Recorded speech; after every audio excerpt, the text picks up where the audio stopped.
For all the hugot lines about work that we encounter every day on social media, did you know that 9 out of 10 working Filipinos actually feel confident and bullish about job opportunities in their sector? And when asked to rank how satisfied they are with their work, it actually came out as 7 over 10. They're very happy with their pay. Now today we talk about hiring and salary trends in the Philippines and in Southeast Asia with professional recruitment consultancy firm Robert Walters Philippines, Monty Shujani. Good morning, Monty. Thank you for joining us. Good morning. Thank you for having me on the show. So, should I be expecting a pay raise next year? No, it's an exciting time. So just a quick background of the salary survey. So exciting week for us. So this is our 20th edition of our salary survey that we've launched this week.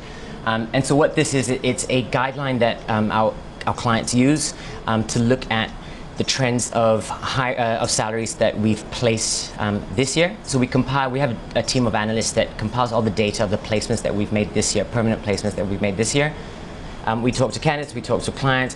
Based on our industry expertise, we put together predictions for 2019. So to answer your question, are you looking, this is something you may need to have a conversation with your boss. But based on the trends, because you have a finding here that 42% of professionals actually expect a salary increment of over 10% next year. Yeah, so there is a demand for talent, and people know that, so they are looking for a salary increment.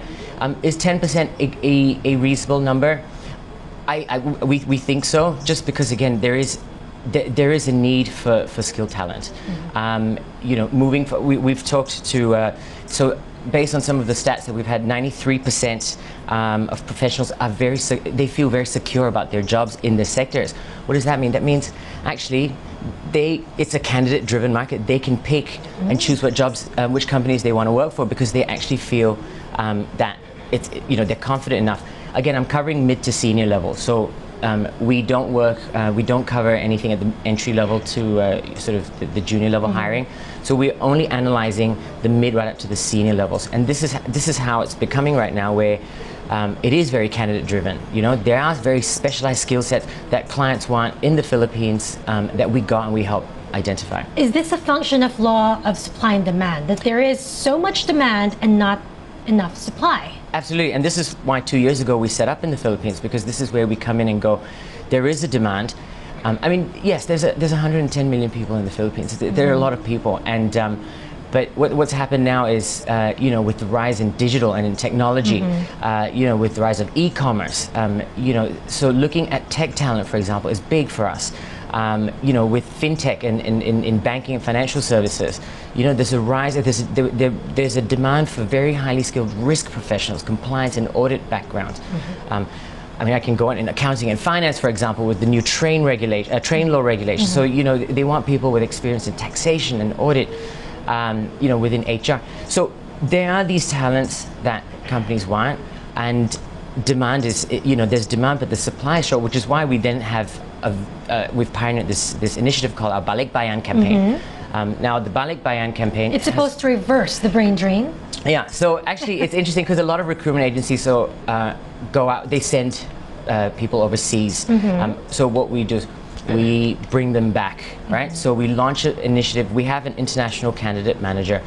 And what she does is, day in, day out, she reaches out to skilled professionals, Filipino skilled professionals who are overseas. So typically they've been overseas for 8 years, 10 years, they've gained some international exposure, they've picked up certain skills that may not necessarily be covered over here.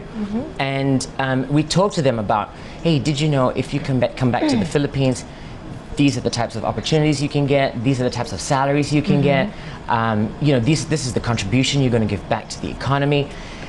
Typically, the motivations is the family, which is there are several stories that we could talk about, but family motivation is very strong, and so they get an opportunity to come back, and they give back to the economy. And of course, what sort of premium do you give for these overseas professionals who've had 8-10 years of experience? Yeah. So again, depending on the skill sets, we see about 30 to 40%, a little bit more.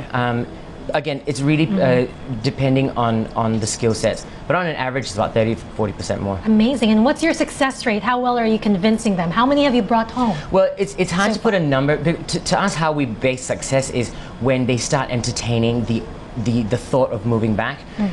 We're talking to people now who've been speaking to since 12 months ago. It is a long process. Yeah, because you got to plant seeds. It's not an overnight decision. It's it's about them getting ready to move back.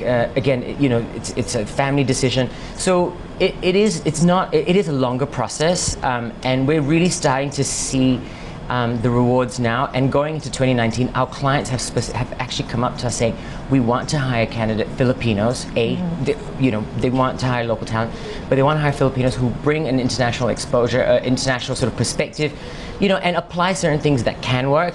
Not saying that everything will work, but certain sort of approach they can actually use it over here. And these are, it's getting more and more. We're getting more requests for balik bayan candidates.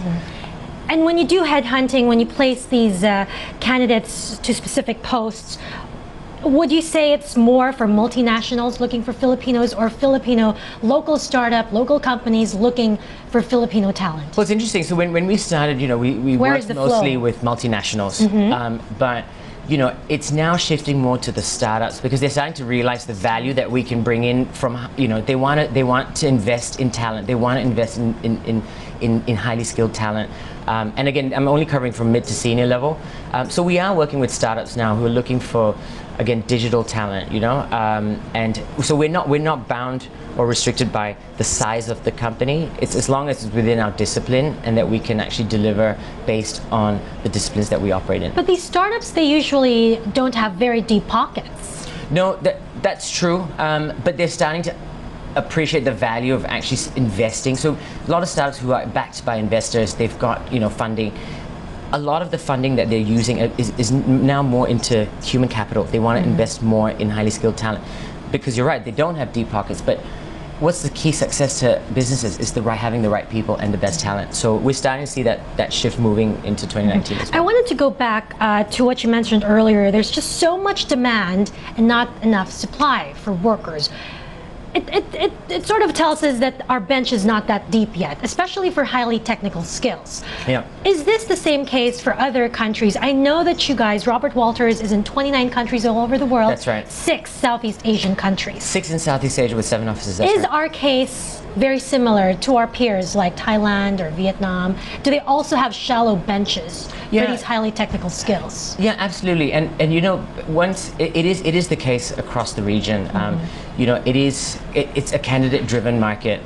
Again, when we talk about mid to senior level, it's something that all companies all across the region are facing the same issue, is how do we retain our talent? We need to develop them. So we suggest this to all our clients. Sometimes it's not just about the salary. It's, can you train them on the job and get them to learn new skills? You're going to retain them, so you don't actually end up losing them. And it's the same message we give to our clients across the region, because it's the same challenge that companies are facing. So now that it's a candidate-driven market, this is good for those looking for a job or moving to senior level jobs. What are the risks to this market, you think? So the risk for employers, especially within HR functions, it's going to be retention. When you have very highly skilled talent, battle for talent. It is a talent war, and it's because it's so candidate driven, and they can almost pick and choose which jobs they want and which companies they want to work for. We strongly encourage clients, please invest in training and development. Please invest in looking at creative retention strategies, whether it's flexible working arrangements, working from home, flexible benefits, career progression. Be very clear with how you can actually develop your employees further, because sometimes when you get to leadership levels, they need to still be challenged. That you need to give them more challenging projects, maybe the opportunity to work on international projects, for example, because that's the only way you're going to retain. If you don't, the competitors are going to be knocking on the door and tapping into your talent. It is a talent war out there. Is there an average lifespan?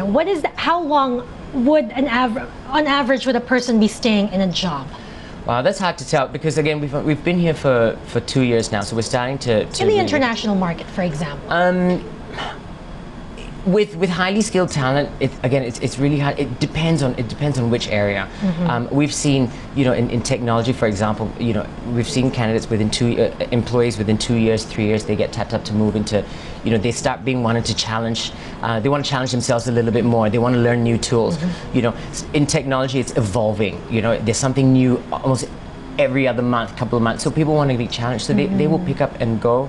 If they're not being challenged. If I were a business, my first issue would be about training, giving all these benefits. Why will I train someone, spend so much money training him, when 2 years, this guy's going to be gone? This guy's going to use what I taught him to help the other company. Yep, it is. And again, this is a risk. This is a gamble, which a lot of companies, but you need to take that risk, because if you don't take that risk, you won't get 2 years. You maybe get 6 months. But it's other than that, it's what else. Like as I mentioned earlier on, it's the progression opportunities. It's of course remuneration is important. That is one of the it's also a key retention strategies, offering a competitive package. But essentially, it's hard to tell how long you're going to keep somebody, because again, it is a talent war, and everybody good for us, good for the talent. It's great for the talent. So if I were a candidate, for example, what sectors should I be focusing on where I can leverage, have the biggest leverage? Should I be focusing on banking, on market risks, or so again, tech? Is it still tech? Yeah, so tech is big, because if you notice, in every different function of a business, there isn't a layer of technology, emerging technology like artificial intelligence and automation and analytics, which is very big. Because that goes across marketing. Nowadays, businesses are driven by data. So data is a huge area which we're encouraging employees to pick up these skills. And again, it's across all sectors. And interesting, because your study showed that there is a 30 to 60% salary rise expected in IT. In IT, next it's the year. largest, that is where we want to be. Absolutely, it's the largest range that we've seen based on the placements that we've made and the people that we are talking to. Exciting. It's up to 60%, and again, it is a candidate-driven market, and this is where our Balik Bayan initiative really helps, because we bring them back. And final question, Monty, do you use AI or data analytics to do your headhunting work? We don't. We are very much people business, and it's really assessing. It's when we meet our candidates and we really dig deep. So we don't use those. Good old-fashioned. Good old-fashioned recruitment, absolutely. Okay, on that note, thank you very much, Monty, for joining us this morning. Thank you very much.